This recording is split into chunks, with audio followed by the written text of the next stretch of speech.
Guys AFFന്റെ പ്രസിഡന്റായിട്ടുള്ള Kalyan Chaubey ഇപ്പം chief referring ഒഫീഷ്യലും ഒക്കെ ആയിട്ട് തീരുമാനിച്ചിട്ട് കഴിഞ്ഞ ദിവസം ഖത്തറിനെതിരെ നടന്ന മത്സരത്തിലുണ്ടായിട്ടുള്ള ആ ഒരു പത്തറ്റിക് ഗോൾ ഉണ്ടല്ലോ, ഖത്തർ അടിച്ചിട്ടുള്ള ഒരു ബ്ലണ്ടർ ആയിട്ടുള്ളൊരു എറർ തന്നെ റഫറിങ്ങിൻ്റെ ഭാഗത്തു നിന്ന് സംഭവിച്ചതാണ്. നമുക്കറിയാം, ഗോൾ ലൈൻ കടന്ന് പുറത്തു പോയിട്ടുള്ളൊരു സാഹചര്യമൊക്കെ ഉണ്ട്. അപ്പോൾ ഇതുമായി ബന്ധപ്പെട്ടൊരു ഒഫീഷ്യൽ കംപ്ലൈൻറ്റുമായിട്ട് AFCയുടെ അല്ലെങ്കിൽ ഫിഫയുടെയൊക്കെ ഒരു ഭാഗത്തേക്ക് ഒഫീഷ്യലായിട്ട് നീങ്ങുന്നു എന്നുള്ളൊരു വാർത്ത ഇപ്പോൾ വന്നു കഴിഞ്ഞു.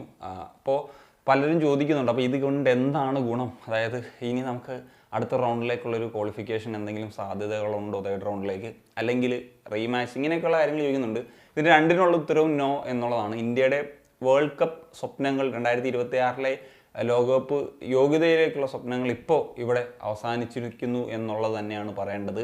ഇനി ഇതുകൊണ്ടുള്ളൊരു ഗുണം അല്ലെങ്കിൽ ഇതുകൊണ്ട് എന്താണ് സംഭവിക്കാൻ പോകുന്നതെന്ന് വെച്ച് കഴിഞ്ഞാൽ, അവരുടെ ഇപ്പം ഫിഫയുടെ ഭാഗത്തുനിന്നോ അല്ലെങ്കിൽ AFCയുടെ ഭാഗത്തുനിന്നോ ഒരു ഒഫീഷ്യൽ ഒരു അപ്പോളജി എന്ന നിലയ്ക്ക് വരാൻ സാധ്യതയുണ്ട്. അല്ലെങ്കിൽ ഫിഫയോ AFCയോ ഖത്തർ എഫയോടോ ദാറ്റ് പർട്ടിക്കുലർ പ്ലെയറോടോ ഒരു സ്പോർട്സ്മാൻഷിപ്പ് കാണിക്കാത്തതിൻ്റെ പേരിൽ ഒരു അപ്പോളജി അല്ലെങ്കിൽ എന്താണെന്ന് വെച്ചാൽ അങ്ങനത്തെ ഒരു തീരുമാനങ്ങളൊക്കെ ആയിരിക്കും വരുന്നത്. അതുപോലെ ആ ഒരു മത്സരം നിയന്ത്രിച്ച റഫറിമാരുണ്ടല്ലോ, ലൈൻ റഫറിയും അല്ലെങ്കിൽ മെയിൻ ഒഫീഷ്യലൊക്കെ അടക്കം, അപ്പം അവരോട് ഇത്തരത്തിലുള്ള അപ്പോളജിക്കോ അല്ലെങ്കിൽ ഇത് ഡെലിബറേറ്റ് അങ്ങനത്തെ ഒരു സാധ്യതകളൊക്കെ ഉണ്ടെന്ന് പരിശോധിച്ചിട്ട് ചിലപ്പോൾ ആക്ഷൻ എടുക്കാനുള്ള സാഹചര്യങ്ങളാണ് ഉള്ളത്. അതല്ലാണ്ട് വേറൊരു കാര്യം ഇതിൽ ഉണ്ടാവില്ല എന്നുള്ളതാണ്. പക്ഷേ ഇതിൻ്റെ ഒരു ആവശ്യകത ഉണ്ട് എന്നുള്ളത് തന്നെയാണ് ഞാൻ വിശ്വസിക്കുന്നത്. കാരണം എന്താണെന്ന് വെച്ച് കഴിഞ്ഞാൽ, പ്രത്യേകിച്ച് ഈ അറബ് കൺട്രീസിനെതിരെ പല ടീമുകൾ കളിക്കുമ്പോൾ ഇങ്ങനൊരു ആക്ഷേപം സ്ഥിരമാണ്. അവർക്ക് അനുകൂലമായിട്ടുള്ള റഫറിങ് പലപ്പോഴും ഉണ്ടാകുന്നത് നമ്മൾ കണ്ടിട്ടുള്ളതാണ്.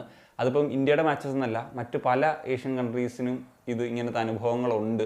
ഇപ്പം ഇന്തോനേഷ്യ പോലെയുള്ള രാജ്യങ്ങളൊക്കെ ഇങ്ങനെ ഇൻസിഡൻറ്റ് വന്നപ്പോഴത്തേക്കും അവർക്കും സിമിലർ ആയിട്ടുള്ള സിറ്റുവേഷൻസ് ഒക്കെ ഉണ്ടായിട്ടുണ്ടോ എന്നുള്ള ചില കാര്യങ്ങളൊക്കെ ഞാൻ സോഷ്യൽ മീഡിയയിൽ കണ്ടിരുന്നു. അപ്പം ഇങ്ങനത്തെ ഒരു പരാതി, ഒഫീഷ്യലായിട്ടുള്ള പരാതിയൊക്കെ ആയിട്ട് മുന്നോട്ട് പോയി കഴിഞ്ഞാൽ ഇതിനെതിരെ ഒരു അന്വേഷണം ഉറപ്പായിട്ടും വരേണ്ടതുണ്ട്. അത് ഇന്നും ഇന്നലെയൊന്നും തുടങ്ങിയതല്ല, കാലാകാലങ്ങളായിട്ട് നടന്നു വരുന്ന ഒരു കാര്യമാണ്. അപ്പം ഫിഫ ഈ ഒരു കാര്യത്തിൽ ഇടപെടണം എന്നുള്ളതാണ് പറയാനുള്ളത്. പ്രത്യേകിച്ച് ഇപ്പം ഈ ഒരു കാര്യം വേൾഡ് വൈഡ് വൈറലായി കഴിഞ്ഞു ഫുട്ബോൾ ലോകത്ത്.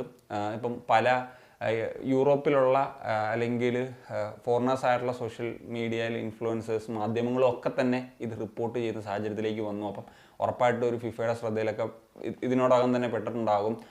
പ്രത്യേകിച്ച് ഇന്ത്യയുടെ വേൾഡ് കപ്പ് ക്വാളിഫയറിൻ്റെ അടുത്ത റൗണ്ട് നിർണ്ണയിക്കുന്നൊക്കെ ഒരു മത്സരം കൂടി ആയതുകൊണ്ട് തന്നെ ഇത് അത്രമേൽ ഒരു ചർച്ചയായിട്ടുണ്ട് എന്നുള്ളതാണ്.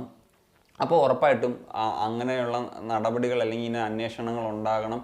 ഇനി ഇത് ഉണ്ടാവാൻ, ഈ അറബ് കൺട്രീസിന് അനുകൂലമായിട്ട് വരുന്ന കാര്യങ്ങൾ ഇനി ഉണ്ടാകാൻ പാടില്ല എന്നുള്ള കാര്യമാണ് പറയേണ്ടത്. പിന്നെ വേറൊരു കാര്യം എന്തെന്ന് വെച്ച് കഴിഞ്ഞാൽ, ഇതിൻ്റെ പേരിൽ ഇനിയിപ്പം AFFനെയോ സ്റ്റിമാച്ചിനെയോ ഒക്കെ ഒരു വെളുപ്പിക്കൽ സോഷ്യൽ മീഡിയയിൽ ചില മാധ്യമങ്ങളൊക്കെ നടത്തുന്നുണ്ട്. അതിൻ്റെ ആവശ്യകതയൊന്നുമില്ല. ഇപ്പോൾ അത് ഞാൻ വിശദമായിട്ട് മറ്റൊരു വീഡിയോയിൽ പറയാം. ഇത് ഒരു പ്യുവറായിട്ടുള്ള റോബറി തന്നെയാണ് ഖത്തർ പക്ഷേ ഇതൊരു പ്യുവറായിട്ടുള്ള റോബറി തന്നെയാണ് നടന്നിട്ടുള്ളത്, ഖത്തറിൻ്റെ ഭാഗത്തു നിന്നാണെങ്കിലും റഫറിങ്ങിൻ്റെ ഭാഗത്തു നിന്നാണെങ്കിലും. അപ്പം അതിന് ഉറപ്പായിട്ടും ഒരു നീതി എന്ന വണ്ണമെങ്കിലും അവർക്ക് അർഹമായിട്ടുള്ള, അല്ലെങ്കിൽ റഫറീസിനോ എങ്കിലും അർഹമായിട്ടുള്ള ഒരു താക്കീതോ അല്ലെങ്കിൽ ശിക്ഷാ നടപടികളിലോ ഒക്കെ പോകണം എന്നുള്ളതായിരിക്കും ഇതുകൊണ്ട് കിട്ടാൻ പോകുന്നത്. പിന്നെ അതിൻ്റെ ഒരു എന്തെങ്കിലും ഒരു ചേഞ്ച് ഈ പറഞ്ഞ പോലെ ഞാൻ പറഞ്ഞ ഈ അറബ് കൺട്രീസിനെതിരെ കളിക്കുമ്പോൾ ഉണ്ടാകുന്ന ആ ഒരു പ്രശ്നങ്ങൾക്ക് ഉണ്ടാകുമെങ്കിൽ അതും നല്ലതായിരിക്കും എന്നുള്ളതാണ് ഇതിൽ പറയാനുള്ളത്. അപ്പോൾ നിങ്ങളുടെ ഒപ്പീനിയൻസ് ഉറപ്പായിട്ടും കമ്പോസ് ചെയ്യുക. മറ്റൊരു കാണിക്കാൻ സനിയ.